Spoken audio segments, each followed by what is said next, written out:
নবান্ন কাঁপানো ঘোষণা, যুবসাথীর টাকা নিয়ে মমতার বড় ধামাকা। ১৫০০ টাকা না পেলে এই মুহূর্তে যা করবেন, স্টেপ বাই স্টেপ গাইড। বন্ধুরা, বিস্তারিত আলোচনা যাওয়ার পূর্বে এখনও যারা আমাদের চ্যানেলটি সাবস্ক্রাইব করেননি, দয়া করে এখনই চ্যানেলটি সাবস্ক্রাইব করে বেল বাটনটি অন করে দিন। নমস্কার বন্ধুরা, আজকের ভিডিওটা প্রত্যেকটি বেকার যুবক যুবতীর জন্য লাইফ চেঞ্জিং হতে চলেছে। আজ নবান্ন থেকে সরাসরি মুখ্যমন্ত্রী মমতা ব্যানার্জি যুবসাথী বা এমপ্লয়মেন্ট ব্যাংক নিয়ে যে ঘোষণাটি করলেন, তাতে খুশির হাওয়া সারা রাজ্যে। আমি নিজে অবাক হয়ে গেছি যে এত দ্রুত টাকা ছাড়া শুরু হবে। যারা ভাবছিলেন এই টাকা আর আসবে কিনা, তাদের মুখে আজ হাসি ফুটতে চলেছে। দেখুন, আমার ফোনে এইমাত্র মেসেজ এলো, সরাসরি ১৫০০ টাকা ক্রেডিট। আমি লাইভ প্রুফ আপনাদের দেখাবো। ভিডিওটা ১ সেকেন্ডও স্কিপ করবেন না, কারণ আজ আমি দেখাবো টাকা না ঢুকলে ঠিক কোন লিঙ্কে গিয়ে আপনাকে কমপ্লেন বা স্ট্যাটাস আপডেট করতে হবে।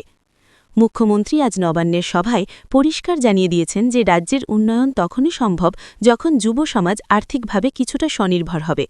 তিনি আজ সাফ জানিয়েছেন কোনো টেকনিক্যাল কারণে যেন কারো টাকা আটকে না থাকে। এই যুবসাথী প্রকল্প আসলে শুধু ১৫০০ টাকা নয়, এটি একটি স্বীকৃতি। আপনি যদি এমপ্লয়মেন্ট ব্যাংকের নাম নথিভুক্ত করে থাকেন, তবে এই টাকা পাওয়া আপনার অধিকার। আজ সকাল থেকেই সার্ভারে কাজ চলছিল এবং দুপুর ২টোর পর থেকে পেমেন্ট গেটওয়ে খুলে দেওয়া হয়েছে। আমি আপনাদের ধাপে ধাপে লিস্ট দেখার নিয়মটাও আজ এই ভিডিওতেই বলে দেব।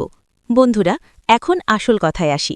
অনেকের মেসেজ আসছে যে দাদা, আমার পাশে বন্ধুর টাকা ঢুকে গেল, কিন্তু আমারটা কেন এলো না? এর প্রধানত ৩টি কারণ থাকতে পারে। প্রথমত, আপনার ব্যাংক অ্যাকাউন্টের সাথে আধার লিঙ্ক বা ডিবিটি অপশন চালু নেই। দ্বিতীয়ত, আপনি হয়তো আপনার এমপ্লয়মেন্ট আইডি রিনিউ করতে ভুলে গেছেন। আর তৃতীয় এবং সবথেকে বড় কারণ হল অ্যানেক্সচার ৩ ফর্মটি জমা না দেওয়া।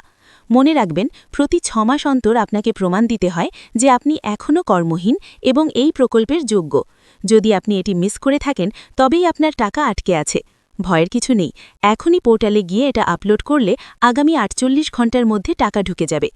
আপনারা স্ক্রিনে দেখুন, আমি এমপ্লয়মেন্ট ব্যাংকের ওয়েবসাইটটি খুলছি। এখানে view status for enrolment and university অপশনে ক্লিক করুন। আপনার ইউজার আইডি এবং পাসওয়ার্ড দিন। যদি দেখেন সেখানে অ্যাকসেপ্টেড লেখা আছে কিন্তু টাকা আসেনি, তবে বুঝবেন আপনার জেলাভিত্তিক লটে দেরি হচ্ছে।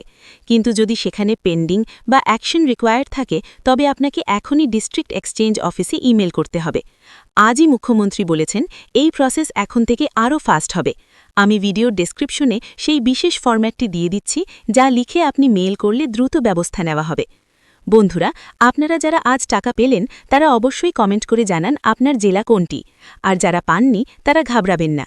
সার্ভারে লোড বেশি থাকায় টাকা ধাপে ধাপে ক্রেডিট হচ্ছে। আজকের এই ভিডিওটি সমস্ত বন্ধুদের সাথে শেয়ার করুন, কারণ অনেকেই জানেই না যে আজ থেকে টাকা দেওয়া শুরু হয়েছে। মমতা ব্যানার্জির এই উদ্যোগকে আপনি কিভাবে দেখছেন, সেটাও কমেন্টে জানাতে ভুলবেন না। আপনাদের মনে কোনো প্রশ্ন থাকলে এখনই কমেন্ট করুন। আমি প্রত্যেকটি কমেন্টের উত্তর দেওয়ার চেষ্টা করব। সাবস্ক্রাইব করে সাথে থাকুন, কারণ একটু পরেই আমি